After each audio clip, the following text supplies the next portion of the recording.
Hare Krishna,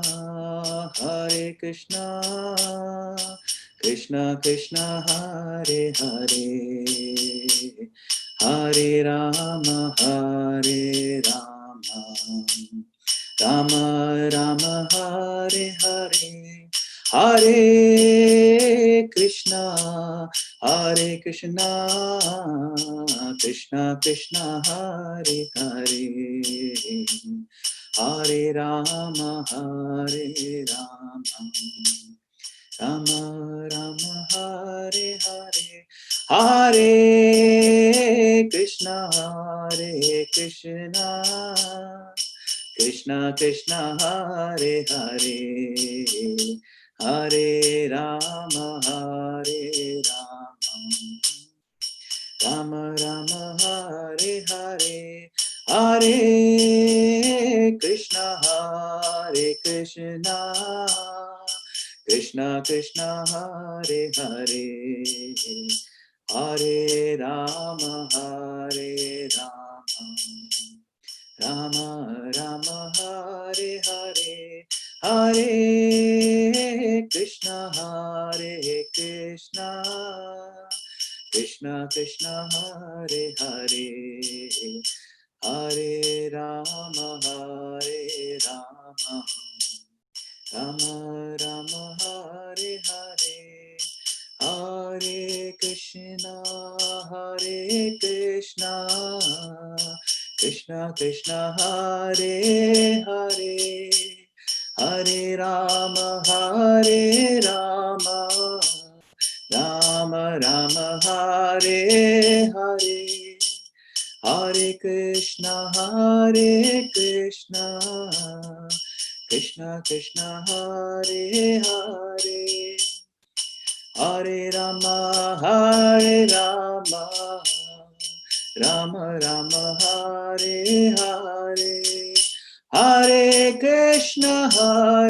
Krishna, Krishna Krishna, Hare Hare, Hare Rama, Rama Rama, Hare Hare, Hare Krishna, Krishna Krishna, Hare Hare, Hare Rama, Rama Rama, Hare Hare, Hare Krishna, Krishna Krishna, Hare Hare, Hare Rama, Rama Rama, Hare Hare. Jaya Prabhupada, Jaya Prabhupada, Jaya Prabhupada, Jaya Prabhupada, Jaya Prabhupada, Jaya Prabhupada, Jaya Prabhupada, Jaya Prabhupada. I go Pranande. Jai Om Vishnupad Panaman Supri Prajapacharya Stotra Satashri Srimad A.C. Bhakti Vedanta Swami Raj Prabhupada Ki Jai Ananta Koti Vaishnavrinda Ki Jai Nam Acharya Srila Haridas Thakur Ki Jai Prem Sakaho Shri Krishna Chaitanya Prabhu Nityananda Shri Advaita Gadadhar Shri Vashadi Gaur Bhaktavrinda Ki Jai Sri Sri Radha Krishna Gopinath Sham Kund Radha Kunigiri Govardhan Ki Jai Vrindavan Dham Ki Jai Navadip Dham Ki Jai Jagannath Puri Ki Jai Ganga Mai Ki Jai Jamana Mai Ki Jai Tulsi Devi Ki Jai Bhakti Devi Ki Jai Samaveta Bhaktivinoda Ki Jai. All glories to the assembled devotees. All glories to the assembled devotees. All glories to the assembled devotees. Gaur Premanande Hari Hari Bol. Thank you, Maharaj. And thank you all, dear devotees, for joining this evening once again for the continuing lecture series on the second canto of Srimad Bhagavatam, given by His Holiness Jayadvaita Swami Maharaj, broadcasting live from ISKCON of New Jersey in Towaco. So as always, this is a highly interactive presentation. And so when it's time for questions or comments, feel free to either make them on the chat box, or you can raise your hand using the raise hand feature. And then we can unmute you and give you the chance to interact in the order that the request is received. So we will, as always, we'll plan to end by around 9 o'clock, and then we'll have some announcements at the end for the upcoming speakers. So thank you very much, Maharaj. I'll pass it on to you. Thank you. Om Namo Bhagavate Vasudevaya. Om Namo Vasudevaya. Om Namo Bhagavate Vasudevaya. Namam Vishnupadaya Krishna Preshtaya Bhutale Srimate Bhakti Vedanta Shaminiti Namane Namaste Saraswati Deve Gauravani Pracharane Nirvishesha Shunyavadi Paschata Deshatarane Vanchako Patarubhyascha Kripa Sindho Bhyevacha Patita Nam Pavanebhyo Vaishnavebhyo Namo Namaha Shri Krishna Chaitanya Prabhu Nityananda Shri Advaita Gadadhar Shivasadi Gaur Bhaktavinda Hare Krishna Krishna Krishna Hare Hare Hare Ram Ram Rama Hare Hare. My obeisances, first of all, to Purushartha Prabhu and Bhagavati Mataji, and to Tukahantri Mataji, my god sister, who has done so much work on putting together Srila Prabhupada's books and working tirelessly for the BBT. So very happy that she's with us. And my respects to all the devotees. The Sukadev Goswami is speaking to Maharaj Parikshit. Kim Pramatasya Bahubhi Parokshire Hayanariha Vadam Muhurtam Viditam Katate Shreyasayataha. What is the value of a prolonged life wasted, inexperienced by years in this world? Better a moment of full consciousness, because that gives one a start in searching after his supreme interest. There's many significant points here. Parikshit Maharaj, Sukadev Goswami is encouraging Maharaj Parikshit. You only have 7 days, but 7 days is substantial when used for spiritual realization, for realization of Krishna. What is the use of living for thousands of years without Krishna consciousness? Later he'll say, Tarava kim na jivanti, the trees live for thousands of years, but what is the use of living for so long? And Prabhupada points out Chaitanya Mahaprabhu lived for 48 years, and Shankaracharya 32 years. So even a moment of pure consciousness is better than thousands of years inexperienced by years in this world. Elsewhere, Pashyanapi Napashyati, they see but they don't see. So one lives for many years, but without spiritual realization. What is that? Parokshai, without getting it, as we say. One lives as a fool. In Ecclesiastes, it's said that better a wise youth than an old and foolish king who can no longer take advice. We can't hear from others. We can't see for ourselves. We can't hear from others. Then we remain fools. So to live as a fool, pramatasya. Pramata means mad, and pramata, intensely mad. People are living mad lives, and they cause suffering for themselves, and they don't see. They act foolishly, and they suffer, and then they do it again and do it again. Pramatasya bahubhi, many bahubhi hayanai, so many years, but no realization. Vadam muhurtam viditam. Better, one moment's realization, consciousness. Gatate Shreyase Yataha, by which one can try for one's ultimate welfare. Shreyaha. There's a discussion in the Katha Upanishad in the first chapter. This is a big topic there. There are two kinds of benefit, and Srila Prabhupada discussed this also. Prayas and Shreyas. Immediate satisfaction, immediate gratification, and long-term welfare. The child wants to play, but the parents see, no, you have to study, because the parents are thinking in terms of the longer-term welfare of the child, whereas the child's just thinking about immediate fun. So Shukadev Goswami is advising that life is meant for Shreya, for ultimate value, not for immediate gratification. So the life of a king like Parikshit Maharaj, who's sitting down very seriously to hear the message of Krishna, these 7 days will be supremely valuable. Even a moment of full consciousness is so valuable.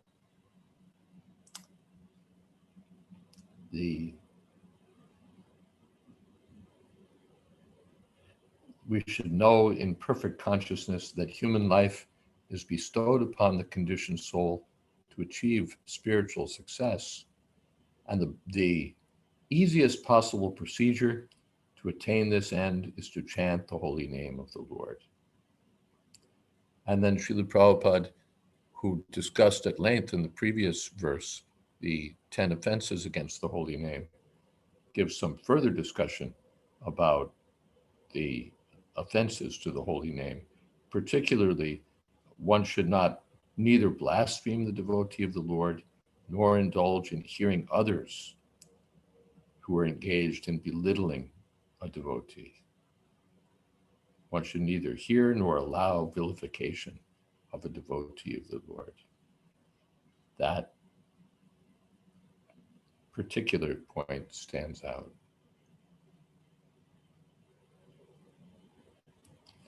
And again, one shouldn't think that the demigods are equal to the Lord, nor should one try to use the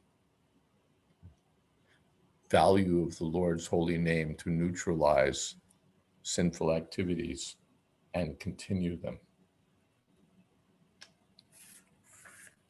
But these points Prabhupada all focuses on.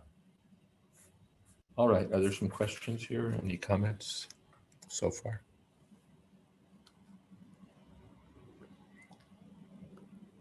Okay.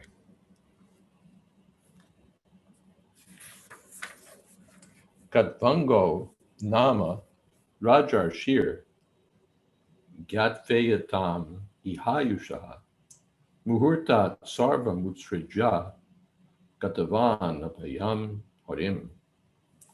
The saintly king Katvanga, after being informed that the duration of his life would be only a moment more, at once freed himself from all material activities and took shelter of the supreme safety, the personality of Godhead.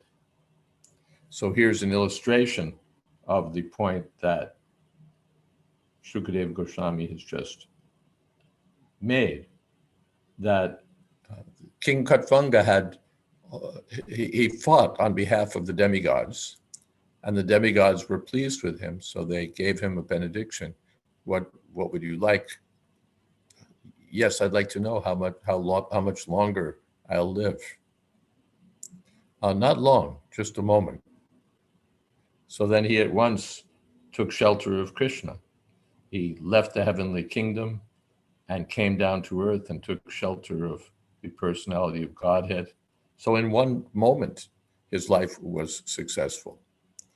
One may live thousands of years for no profit, but even one moment like that of King Katvanga can make one's life completely successful.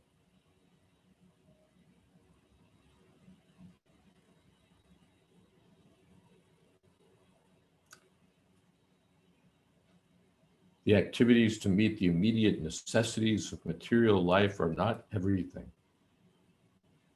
One should always be alert in his duty for attainment of the best situation in the next life. Human life is meant for preparing ourselves for that prime duty. Okay, Atina has a question. Tell us. Hare Krishna Maharaj, Hare Dandavat Krishna. pranams. Hare Krishna. When you had mentioned that one of the offenses is not is seeing the demigods as equal to Krishna, it reminded me or brought me back to your lecture during Ratha Yatra about the highest form. And so you said Krishna is absolute. So does that mean any incarnation, his incarnations are also absolute? So worshiping Buddha, would that be the highest form? And does that mean that worshiping Buddha is better than worshiping the demigods, which are found in the Vedic culture? Of course, Buddha, he's an incarnation of Krishna, but he's Shaktivesh avatar. He's one of the living entities empowered by Krishna. He's not in the Vishnu Tattva category. My apologies. So it's a jiva who took Buddha? I thought it was actually Krishna himself, or an incarnation of Krishna. Just like Narad Muni is also counted amongst the incarnations, but he's a jiva. So there are different kinds of incarnations. There's the Leela avatars who come to perform pastimes. There are the Purusha avatars who create the universe and maintain the universe. There's the Yuga avatars who come to give the particular duty for the particular age. There's Manvantara avatars who come and manifest. They come and assist Manu in each Manvantara. Then there's Shaktivesh avatars. There's Guna avatars, Brahma, Vishnu, Shiva, who take charge of the three modes of nature. And there's the Shaktivesh. Shaktivesh means that they're living entities. They're marginal living entities, but they're endowed with special power by Krishna. So they're also, and just the same example can be given, that the viceroy is honored like the king. So they're representing Krishna and they're given special power by Krishna. So Lord Buddha is in that category. He's not in the Vishnu Tattva, but he's representing the power of the Lord. Is that all right? Does that settle the question? Yes. So then anything in Krishna that's Krishna Vishnu Tattva then is the highest form, but then still worshiping. Yes, we should distinguish between the Vishnu Tattva and the Shakti Tattva. Shakti Tattva means Krishna's energy. So Indra, Chandra, Ganesh, this one, that one, even Lord Shiva, they're all in the category Durga. They're all in the category of Shakti Tattva. They're Krishna's energy. They're subordinate to Krishna. So worshiping Lord Buddha would be similar then to worshiping Shiva and Ganesh and all of them. So well, it's in a special category. The worshiping Lord Buddha is actually good for the impersonalists. They're against any kind of subjugation to the personality of Godhead, but then they worship Lord Buddha, who's the representative of Krishna. So then it's good for them. It's good for them. But it's not on the same level as worship of the personality of Godhead himself. Or it's one and different. It's not just like we're worshiping the spiritual master, but with the right understanding that Canto Prabhuya Priya Evatasya. He's as good as Krishna because he's very dear to Krishna. So we don't worship the spiritual master less. Or even more, Madbhakta Puja Vyadika, more than Krishna. We give respect to the devotee of Krishna, but with that understanding that he's the servant of Krishna. Thank you so much. Thank you. Okay, then there's questions which look like they're starting to move around a lot. Well, okay, question from yesterday from Rasa. In relation to about the subtle body, if the subtle body is purified 100% by the process of devotional service, is that purified subtle body still discarded when the soul returns to Godhead? That question was answered very nicely by a quotation supplied by Prem Sindhu Prabhu from Srimad Bhagavatam, that devotional service dissolves both the gross and subtle bodies. So even though just like this material body, it's also purified. Therefore, the body of a sannyasi or the spiritual master is not cremated because it's considered spiritual. But spiritual doesn't mean that one takes that body back to Godhead. Not that we expect that we'll go back to Godhead and the spiritual master will be there in his self-same body. Although the body is considered completely spiritual because it's engaged in Krishna's service. It's engaged in Krishna's service. But that's still, that purified body, one has to leave behind. Similarly, the mind engaged in Krishna consciousness is purified, but one leaves it behind. One leaves it behind because that's the mind formed of the material energy, then dedicated to Krishna, but still left behind. The gross and subtle bodies are both left behind. But then the spiritual mind, spiritual intelligence, spiritual senses, spiritual form, all of that is present in the spiritual world. Does the spiritual soul always have a spiritual body, even while occupying a material body? Yes, it's there. It's just, Prabhupada said someplace, it's like in a seed stage. The way that the tree is there in the seed, but the tree is not seen, it's not manifest, it's in the seed. So in the present life, our spiritual body is there, but it's as if in a seed. It's not fully manifest. And when you go back to the spiritual world, it will be fully manifest. Is that okay, Rasa Prabhu? Okay. The well-known myth of the material world, this is Gurudas, is the acceptance of death by the non-devotee who has lived a long life, say 90 or 100 years. He or she looks back on their life, affirm that they've lived a long, full life, and now, when they are no longer able to enjoy in this body, seem ready to accept death. After all, what else is there? How unfortunate that due to a poor fund of knowledge, such persons do not know of anything higher. The real purpose of life, the opportunity to be elevated to the highest truth. Yes. Yes. This is like the great blessing for the materialist, to live a long life and to see your children and grandchildren and to die peacefully in your sleep at an old age and so on.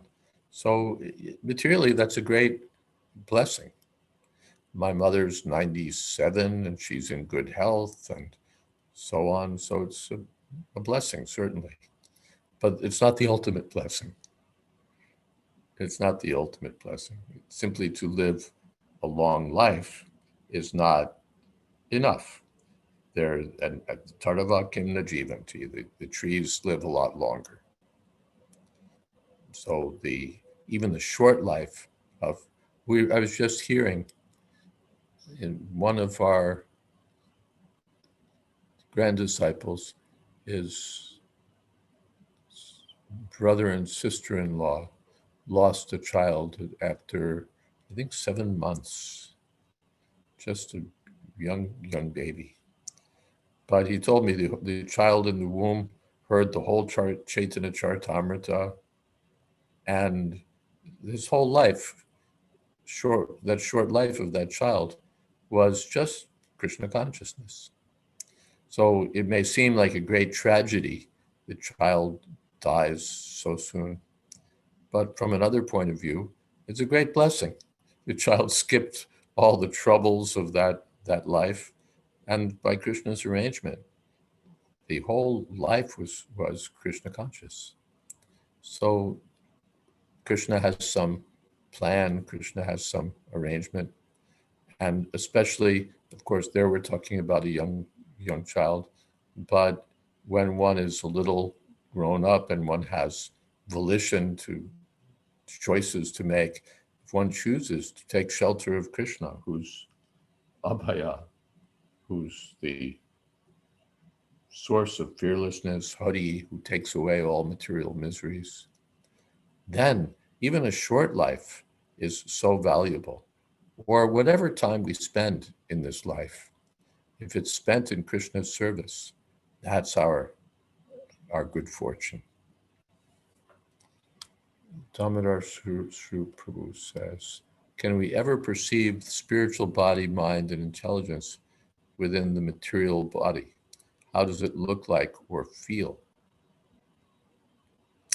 This is, of course, a big topic. We'll come to this more about this in the second canto. There's one purport in particular where Srila Prabhupada deals with this. When we speak about spiritual body, mind, and intelligence, we're essentially speaking about consciousness. The body is a material thing. It's made of the material elements. Bhumirapo nalo vayu kam, and then mano buddhir eva cha ahankar. So it's like a shirt and a coat.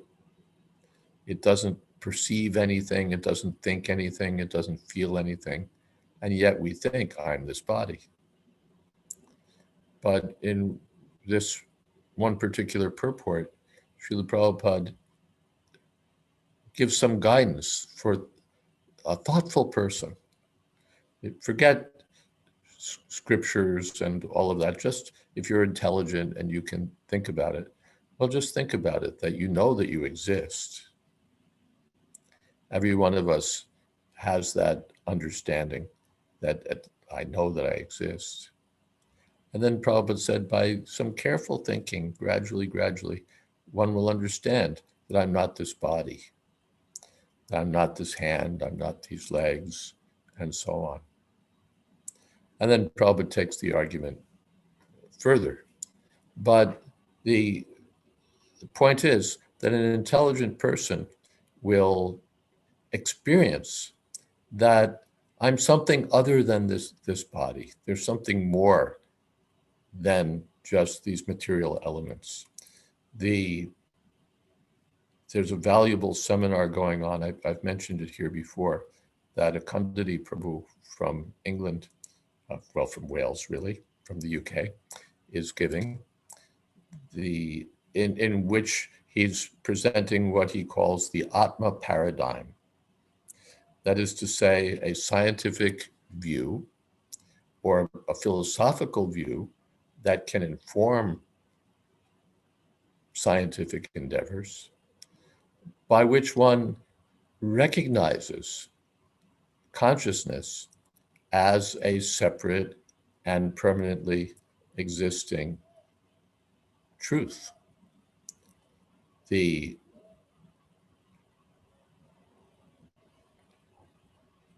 materialist science has its limits. Science tells us so much, but there are things that are beyond the jurisdiction of science. And really, science so far has no adequate explanation for what consciousness is or where consciousness comes from. Various attempts to explain consciousness by reference to the brain, what Akandati Prabhu refers to as the brain model, in which consciousness is somehow mapped to the brain, is seriously deficient. It has serious problems. It can't really adequately account for consciousness.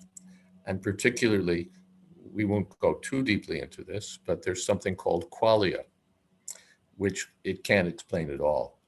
Qualia means the experience of your actual felt experience of something. Like the red, if you see a red ball, what is it like to see a red ball? Not how does it make you feel, how do you like red, but there's something about seeing redness which is different from seeing blueness, for example. Now, you may have a machine that has like a little photo camera and it can detect objects of different colors and it can report to its CPU that we've detected something which is round and which is red. And then that might result in a printout. I am seeing a red ball. But we recognize that there's no consciousness there. It's not that someplace deep in the guts of the computer, there's some experience of redness. It's just electrical pulses being transferred from one place to another place and being assigned values like 1 and 0. But there's no consciousness there. But we have consciousness, that we know. We experience redness, we have experienced blueness, we experience a stomach ache, we experience joy, we have these experiences, and there's something that it's like to be seeing red, to be seeing blue, to be depressed, to be so these are all indications of consciousness, and science has not been able to account for them. Science can't account for it with just the brain model in which electrical pulses are sent to different parts of the brain and registered. And we won't go into the various kinds of difficulties that science runs into when it tries to apply this model. But suffice it to say that it's inadequate. So what is adequate is that consciousness is something discrete, consciousness is something distinct, something separate, something permanently existing. When you were a child, you had consciousness. When you grow to be a young person, you have consciousness. When you grow old, you have the same unified experience, unified subjective experience. It's not somebody else that remembers that I was doing this, I was doing that. You feel yourself to be the same you. You're the experiencer of these things. So all of these points lead us toward seeing that there's a spiritual self within the body. And that spiritual self, as we said, has form, it has senses, it has all of that. But we won't perceive that in our present state. We won't see what the soul looks like or so on, but we can certainly perceive its presence in the form of thinking, in the form of feeling, in the form of desire. The body doesn't feel anything. You say, my arm feels sore, but actually the arm isn't there feeling sore. You're feeling someplace in your consciousness is that experience of the soreness of the arm. Otherwise, the arm itself doesn't feel sore. It's just a matter of speaking. So we're the observer. We're the experiencer of all these different states, all these different reports from the senses, all of this data that comes in through the sensory gateways. So that much we can realize. And then rather than try to say, well, exactly what do I look like and so on, one tries to apply one's attention next to the source of one's consciousness. because consciousness must have some source. Everything has some source. I'm not just independently existing. We can realize that also. So this is yoga. One first realizes oneself to be a conscious living being. And one then goes forward to realizing that there's a higher source of consciousness from whom inner direction may be supplied, intuition, so many, yes, the prophet calls it the form direction of the Lord from within. So these are some thoughts about that. We're going a little far afield from our subject matter, but let's see we have one more point, Naveen Krishna.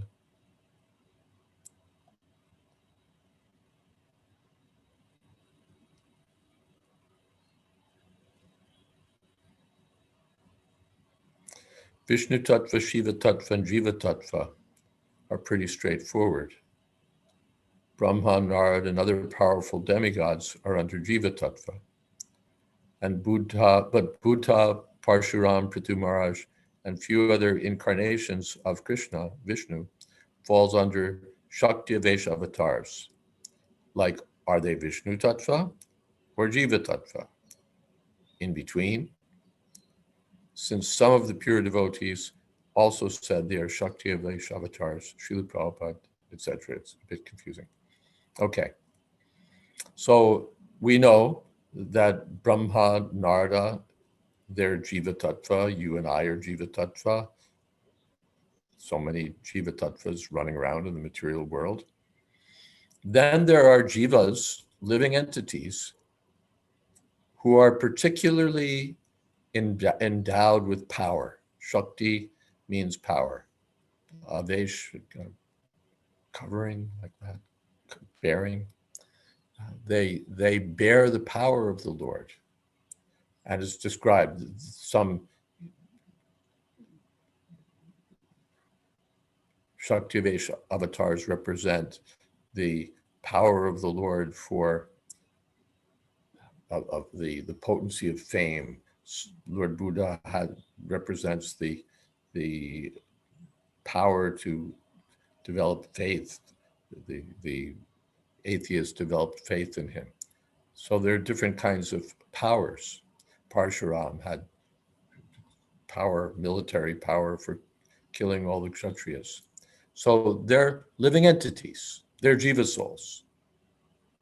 When we speak of a Shakti Vesha avatar means they're Jivas, but they're endowed with particular potency from Krishna. So Prithu Maharaj, Buddha, Parshuram, they're counted in that way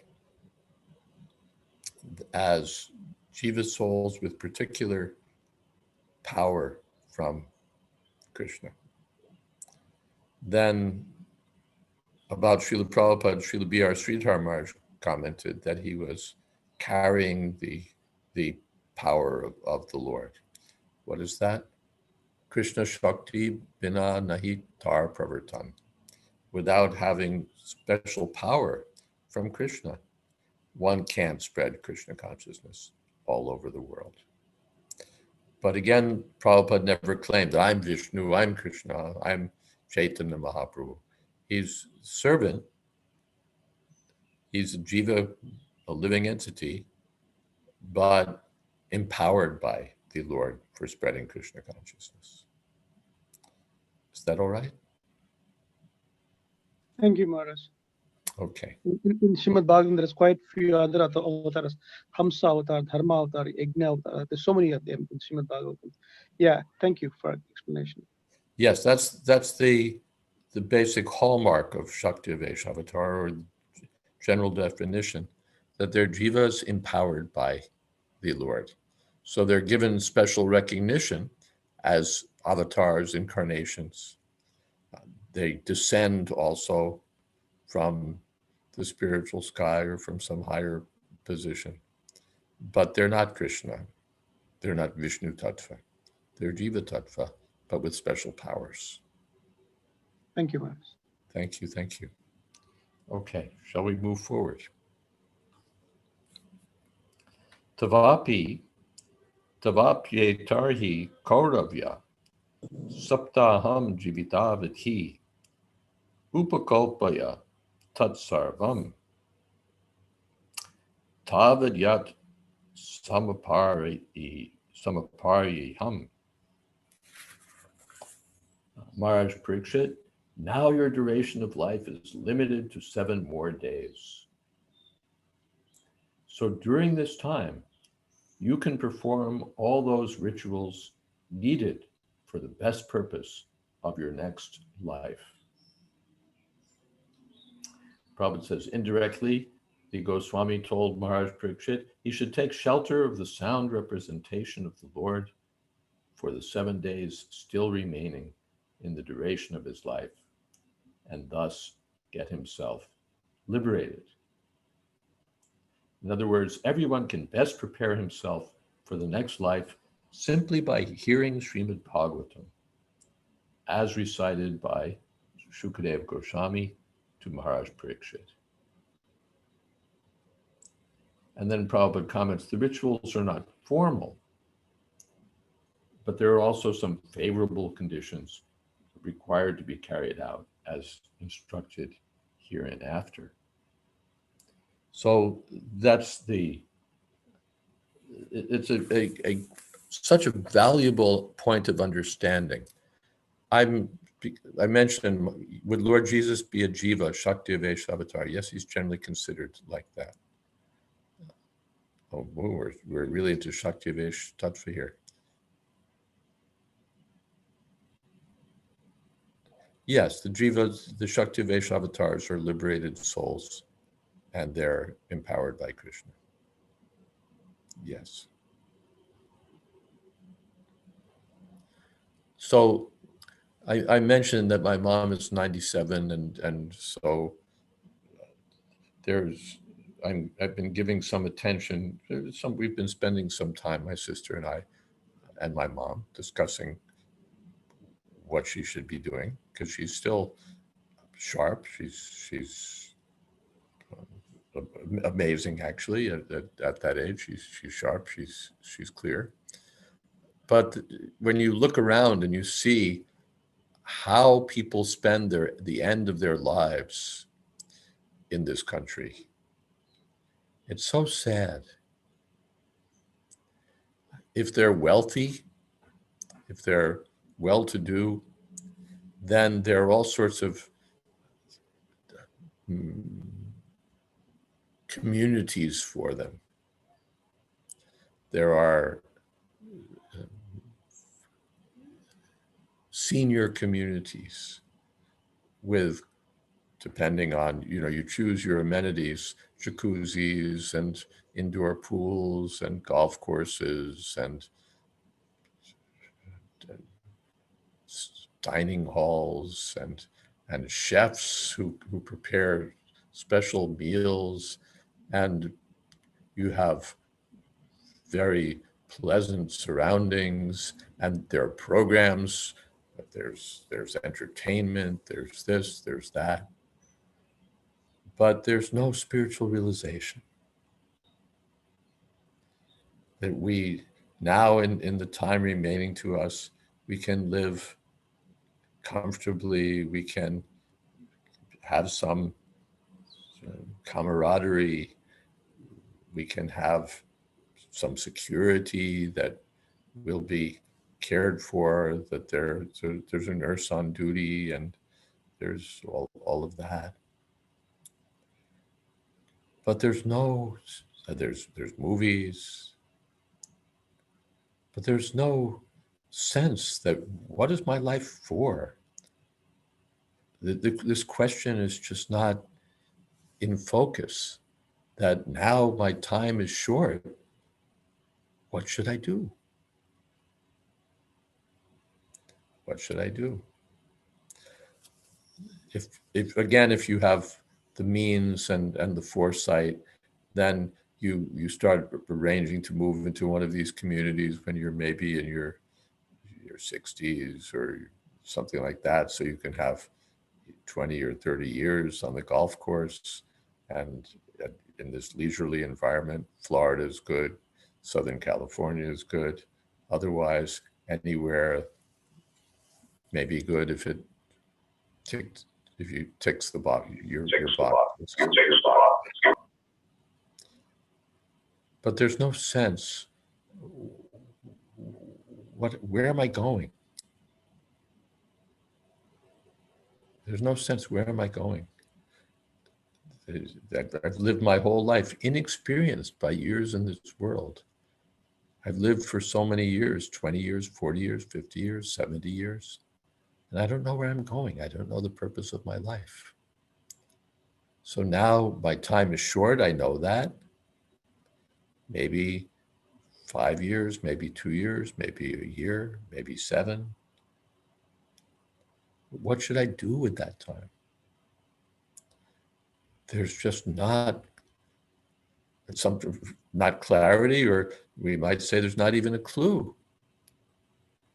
There's this whole industry of senior living, which paints the picture of how effervescent your senior years can be, full of life and mature excitement, stimulating and wonderful, but no sense that I'm going to get kicked out, and where am I going to go, and what should I do? It's just missing. And that means failure. Parabhavastava bodha jata, yavana jigyasata, atmatattvam. Unless the life is focused on, unless one asks about the truth of the self, who am I? What is my life for? Then parabhava, one's life is considered a failure. So that's the standard in Kali Yuga. But the successful person is the person who, in his senior years, continues his failure in comfortable conditions and fails all the way to the end without having to ask, who am I? Why am I here? What should I do? If he's entertained, if he's cared for, if his medical needs are seen to and he's comfortable, then, and if his family gets to see his family, then so wonderful. No, this is failure. And Maharaj Parikshit is a success. He leaves his family, he leaves his kingdom, he leaves everything behind. He doesn't give a damn about security. Where's the question of security? And what does he do? He sits down to hear from Sukadeva Goswami. He sits down to spend that last portion of his life bringing perfection to his whole life. Well, that's our Krishna consciousness movement, to enlighten. We can enlighten everyone. Young people, don't throw your life away just for sense gratification. Komara Atre Pragya Dharma and Bhagavatani, from as early as possible, become Krishna conscious. And for old people also, we have a message that don't waste your last years just trying to live in an illusory, swanky hotel. What on the surface is a swanky hotel, and beneath is like a crematorium for the living, a crypt for the living, in which you're officially living, but there's no real life because there's no spiritual realization. But there's nice recorded music being played, and there's a friendly receptionist who smiles and asks how you are, and tells you in a loud voice so that you can hear it that your children are visiting today. That's just a sad defeat. So, and Parikshit Maharaj, I mean, his life is victorious. Okay, there's some There's a more question from Tulsi Priya. She's been, I think, wanted to ask something. Okay. Go ahead, Tulsi Priya. Hare Krishna Maharaj. Mm-hmm. I have thought in the past, in considering my own retirement years, as well as that of devotees who, a lot of them don't seem to have any real plans and they just wind up in whatever.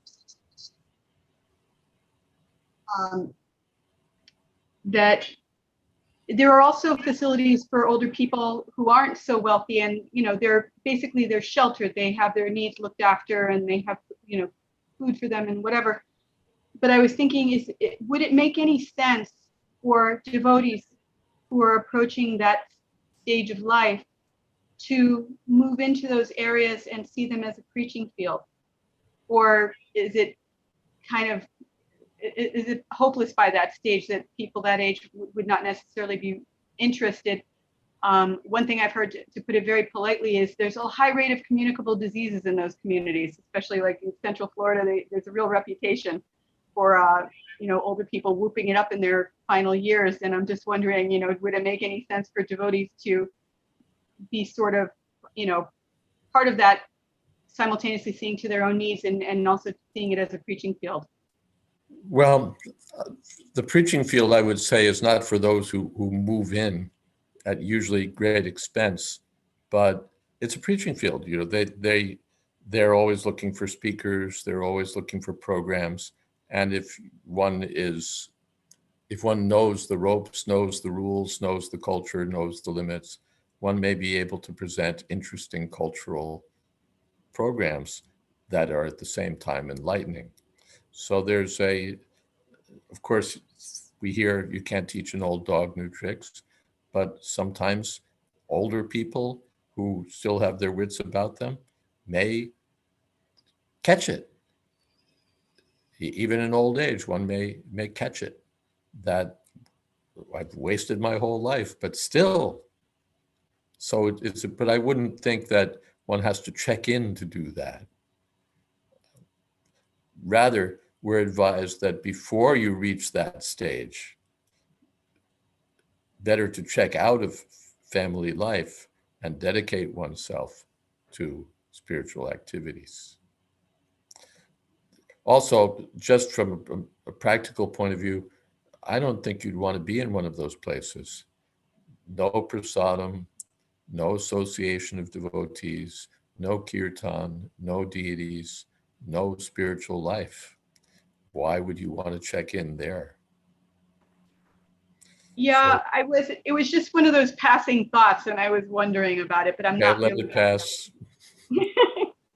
Okay, Prema Sindhu says, they feel something I heard, they feel they're going to heaven as they believe in Jesus and will be reunited with their departed family members in heaven who are waiting for them. Well, that sounds hellish. There's unclarity. I've talked about this in my book, that their idea of heaven is rather nebulous. It's a sort of some kind of happy place where maybe you float about in the clouds all day, playing on a harp, dressed in a toga, or who knows. We've seen literature where you have, like, everybody has their own little cottage and your white picket fence and your family is there and your dog is there, woof woof, and the sun is shining, and there you are in heaven forever. So that conception is an extension of the material concept of life. I'm this body, this is my family, this is my, and then my purpose is enjoyment. So I can carry that forward even into the next life or into heaven. And continue to enjoy, surrounded by my family members, and again, be happy forever. So, of course, the concept of the heavenly planets in the Vedic conception is something like that, a place where you can enjoy and enjoy and enjoy practically forever. And the Judeo-Christian concept of heaven is sometimes like that, a place where I go and I get my heavenly reward I enjoy. So the Vedic conception is different. For us, the spiritual world is not the place where you go and perpetuate your material existence or a purified or ideal state, an ideal continuation of material existence. It's the place of service. It's not the place where I go to God's kingdom and enjoy. It's the place where I go and serve God. So it's a superior conception, and that's something that can be discussed. This is really the material concept sort of dragged into the spiritual world, that I'll live forever and my family will live with me, and it will be just like here, except better, and Jesus will be there, or Moses will be there, or whoever will be there. We don't want to criticize any particular religion, but the idea of just pulling enjoyment with us into the hereafter or into eternity is an extension of the material concept of life. I'm the center of everything and my business is to enjoy. But the bhakti conception is that Krishna, God, is the center of everything and I'm meant to serve him. So in the spiritual world, that's what I get to do. I get to serve God, not that I get to perpetuate forever the idea that I'm the center. And again, I've got my little family unit and our happiness continues. That's a sad state. It's also, I mean, do you really want to live forever with that family? Oh my God, how terrible. Let's see. There's quite several questions.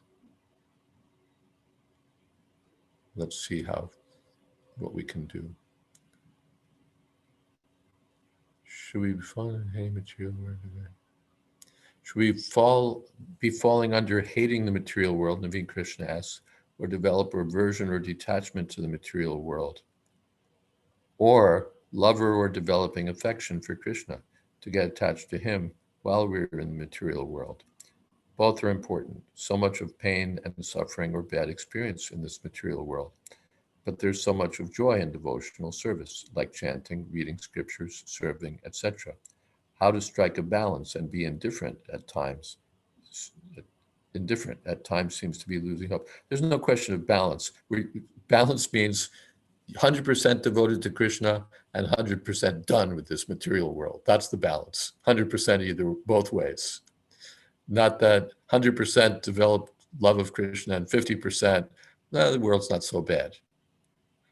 100% we're done with this world. 100% Krishna's the object of our attachment. Just being detached, as I think you mean to point out here, is not sufficient. We have to be attached to Krishna, but not that I'm attached to Krishna and I'm attached to this world. That's what we want to get rid of. Anyabhilashita shunya. Rasa says, as the material body has developed for your material consciousness, similarly, spiritual body will develop for Krishna consciousness. Prabhupada says. Devote the same spiritual body that we had before we came into the material world, Prabhupada, yes. Okay, so that's there. In other words, our spiritual body is already there. It just has to be uncovered. This suggests, Latina says, that our spiritual body is our swarup. No, our spiritual body is our swarup, yes. Not that it's not, but it's covered and it won't be manifest until pure devotional services manifest. as the material body has developed on the basis of earth, water, fire, air, your spiritual body will manifest itself in terms of the spiritual energy, the way a seed manifests itself as a tree. But that's in the spiritual world. Vegavati says, the National Bank at a profit sells, whoops, always wonderful when Zoom zooms ahead in the chat and takes you out of where you are because someone else made a comment. National Bank at a profit sells roadmaps for the soul to the old folks' homes and the college. Bob Dylan says, okay, that's a quote from Authority. The National Bank at a profit sells roadmaps for the soul to the old folks' home and the college. Bob Dylan. No one else thinks about the afterlife. Is it wrong to expect to meet again my departed god sisters serving Krishna together? As Krishna may desire. It's a big place up there. I don't know who we're going to see and when. I don't have any predictions to make or any authority to speak from, except that it said we'll have another ISKCON up there. I'm not sure. I had mixed feelings about that, by the way, but I guess up there it'll be all right. Let's see.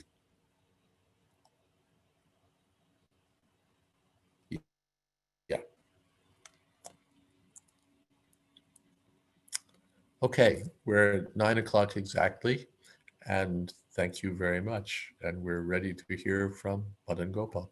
Hare Krishna Maharaj, thank you very much for a very interactive session. This whole concept of the afterlife and what the spiritual world is like and what our soul, and it's very intriguing and it's very exciting to talk about it. And of course, the whole topic of Jayadvaita and Shakti Avesh Avatar, it's certainly very wonderful and astonishing how the Lord empowers and so on. So I'm sure there'll be more questions and more discussion on this topic whenever it pops up, for sure.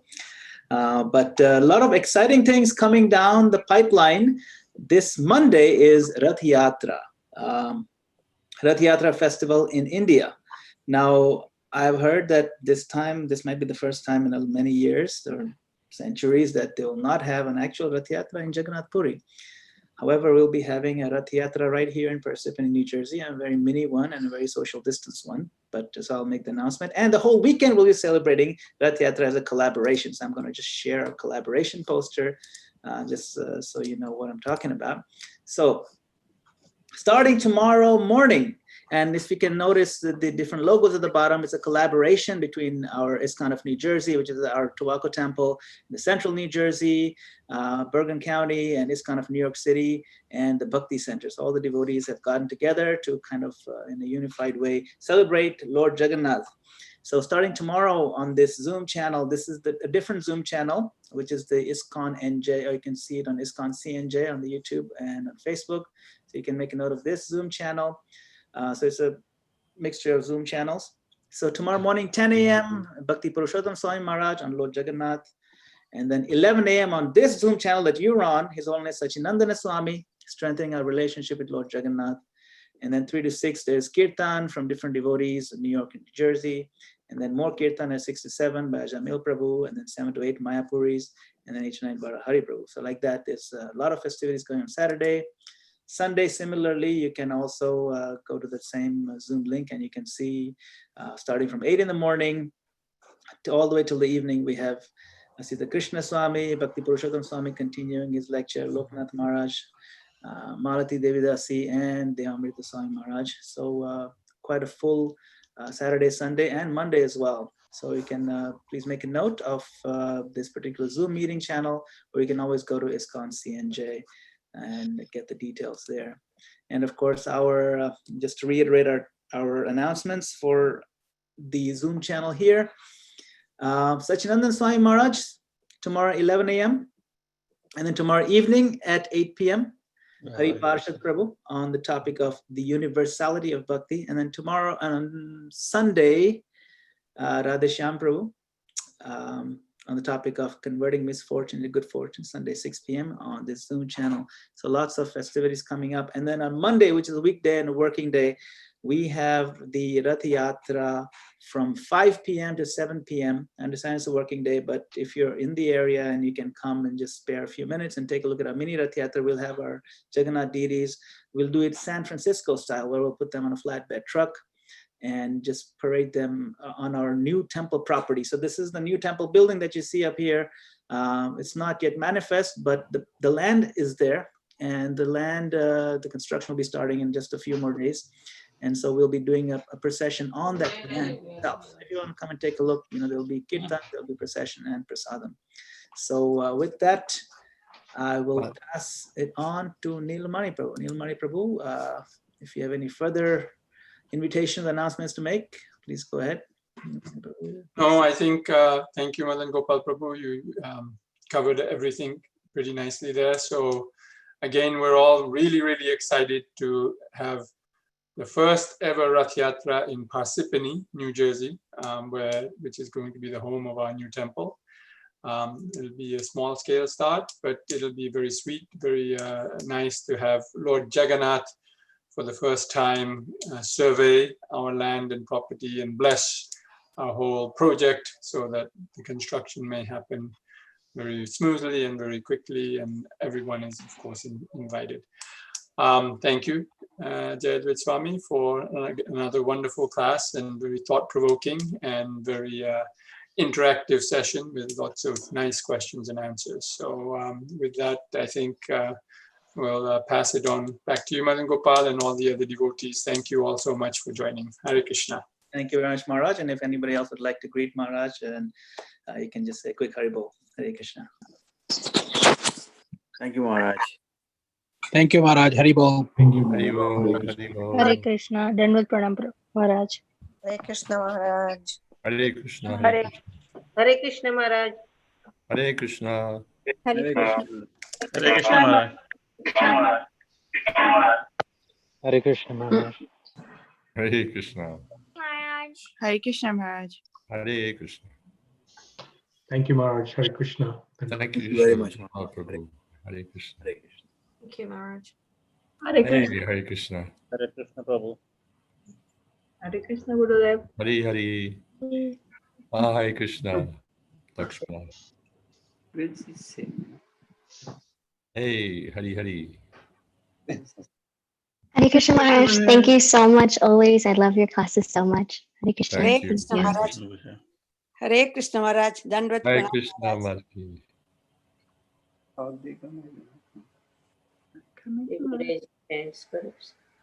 Hare Krishna. Jayadvaita. Haribol Maharaj. Hare Krishna. Haribo. Thank you. Thank you too much. Maharaj. Nishta. Hare Krishna. Hare Krishna Maharaj. Jaya.